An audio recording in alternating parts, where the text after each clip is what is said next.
C'est la vie naturelle qui obstrue le cours de la vie divine, la vie du moi, la vie de l'ego. Ainsi, ce qui a été fait pour nous doit être fait en nous, et dans la mesure où cela est réalisé en nous, cette vie devient plus qu'un simple dépôt, plus qu'une simple possession, quoique glorieuse, mais une satisfaction qui s'approfondit et qui s'accroît dans une pleine expression. Cherchons à présenter le point de vue. En premier lieu, il y a dans la création un état de désordre à l'égard duquel Dieu n'est pas engagé. Nous pouvons tous comprendre cela. Il n'y a rien de très profond en cela.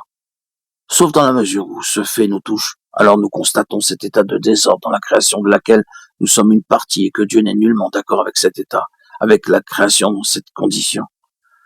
Cet état de désordre est contraire à son désir.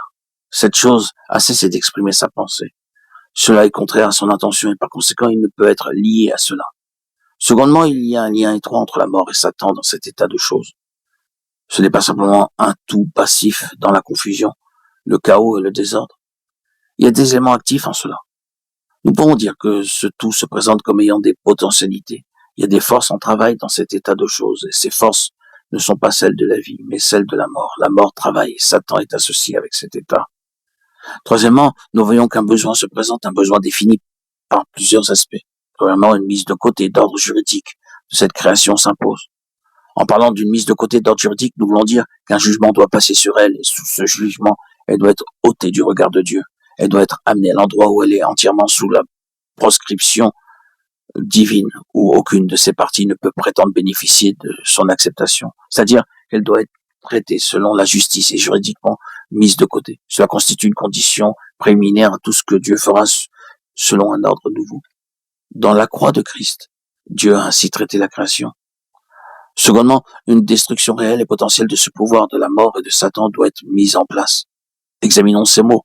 Une destruction réelle et potentielle de ce pouvoir de la mort et de Satan. Oui, Dieu a fait cela en réalité dans la personne du Seigneur Jésus. Il a détruit la mort et celui qui a le pouvoir de la mort, c'est-à-dire le diable. En Christ, c'est un fait accompli. Christ, à la droite de Dieu, représente et proclame que cela est accompli. La mort est engloutie dans la victoire.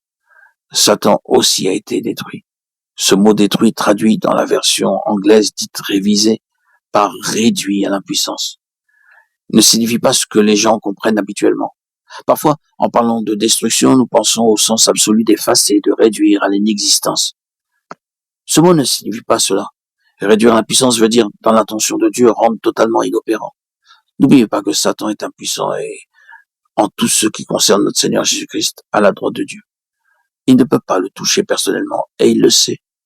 Le seul moyen de le faire est de le toucher à travers ses membres. Satan ne peut plus toucher directement Christ par la mort ou par quelque autre arme. Par la mort, Christ a détruit celui qui avait le pouvoir de la mort. Cela est réellement accompli en Christ. Cette destruction potentielle de la mort et de Satan est en faveur des saints. C'est quelque chose qui est garanti, bien que cela ne soit pas encore totalement exprimé par l'expérience et qui est possible par la foi et connu de manière progressive. Il ne peut être dit que vous et moi, présentement dans la totalité de notre être, nous expérimentons que la mort et Satan n'ont aucun pouvoir. En ce qui nous concerne, ce n'est pas un fait réel que Satan soit inopérant, mais cela nous est potentiellement garanti en Christ, de sorte que nous pouvons expérimenter de plus en plus ce que Christ a fait pour nous, et entrer progressivement en jouissant de cette œuvre qui a été faite potentiellement en notre faveur, en Christ. Donc, nous voyons que cette destruction a été accomplie en réalité et dans les saints potentiellement.